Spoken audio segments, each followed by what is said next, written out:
In After Effects, you can adjust multiple items in multiple compositions with only one marker, and it's very easy to set it up. All you need to do is just select the layer, hit asterisk on your keyboard to create a new marker, double click on it, and we're going to add our information in the comments right here. So the first line is usually a label. That's what I treat it as. So I'm going to say something like edit info. And the reason why, because that's the only thing that the user sees. So if I press OK, as you can see, we have a marker, we have a label, but if you have more lines, basically will not be shown. So I'm going to double click here again, and we're going to keep editing. So I want to say something on the second line like title goes here. And I want to take this text and put it into each text layer here. And then on the third line, we're going to use this hex value to replace the color of each text. So I'm going to press OK. We're going to go to the source text, and we're going to grab the text and put it in here. So we're going to alt click on a stopwatch. And in here, we're going to write out a path to this layer, this marker, to the comments, and then we're going to grab the text. So let's do that. So we're going to say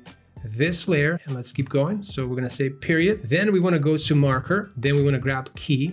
We're going to grab key number 1, marker number 1. So we're going to type 1. And then once we're there, we're going to say comment. Now, the cool thing, you can actually go to the beginning here and type throw. And if you click away, as you can see, it's going to list what you have here. Now, right now it's on each separate line, but I want to convert this to an array. So to do that, we're going to use a split method. So we're going to say period split, and then we're going to split wherever there is a new line. So like this. So now when I click away, as you can see, we have item 1, comma, item 2, item 3. So in this case, I want to grab item 2. The way you count it is starting at 0. So it's 0, 1, even though it's the second one, but it's index 1. So we're going to go to the end of it here. We're going to say index 1 in square brackets. And so now when I click away, that's exactly what it's going to give us. So we want to make sure we get rid of this.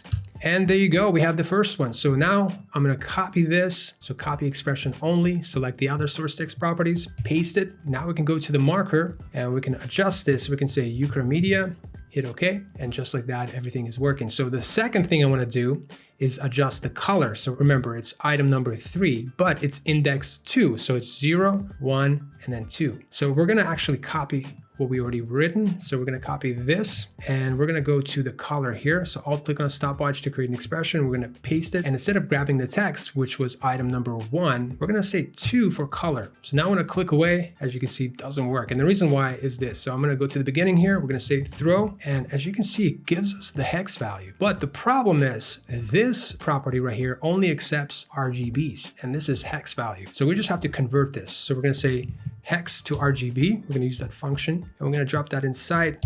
Just like that, it will convert it, and now we have the color. So we're going to copy this expression only, and then select the other one and paste it, and that's how you do it. So now we can grab a different color, maybe this one. We can go to the marker, and we can replace this. And just like that, everything is blue. Let me show you more of a practical example. So recently I had to create and rig a lot of different After Effects templates for college basketball on Fox Sports, and each template looked different. For example, this one is more of a matchup. So we have the logos, we have the primary colors, the secondary colors, the ranking.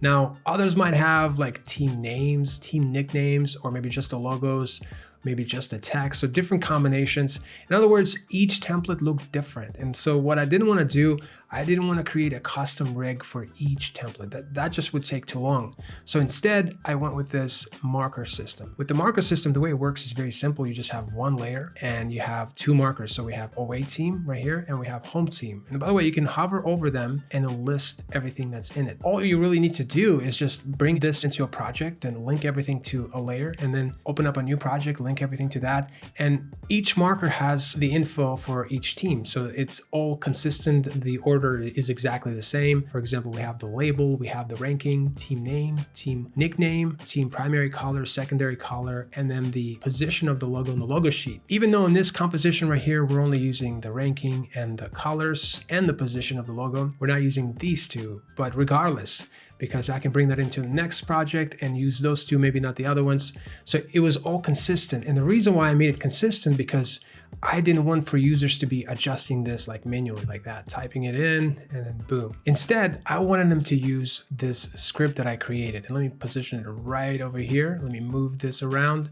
So the way it works is very simple. Instead of users adjusting everything themselves and misspelling stuff, they would just adjust stuff in here, and this script would automatically update the markers. And so the way it works is very simple. You go to the conference here, select which conference you want. I'm going to select SEC. Instantly, it will populate the list of the team here. So it doesn't matter which conference you pick, you'll have a new list. So I'm going to go back to SEC and we're going to go to Florida. When you pick a team, it will give you all of this info here, like team name, team nickname. You can hover over it. It'll tell you what it is. We have team primary color, secondary color. So you can just maybe copy and paste if you want. The same thing for the primary and secondary color. But here's what you can do. You can just select the layer and you can say, hey, I want to adjust the away team. So we're going to go apply to, and then we're going to say away team. And so then just click apply. And just like that, it will set this one to Florida. Let's go to another conference, maybe like ACC. So we're gonna go to maybe Clemson. And so right away, we have all this information here. I'm gonna apply to the home team. So we're gonna go to apply to home. And when you hit apply, it will populate this. Now you can also adjust the values here. We can say 3, hit apply, it will update it. Now again, all it does, it just replaces these markers right here.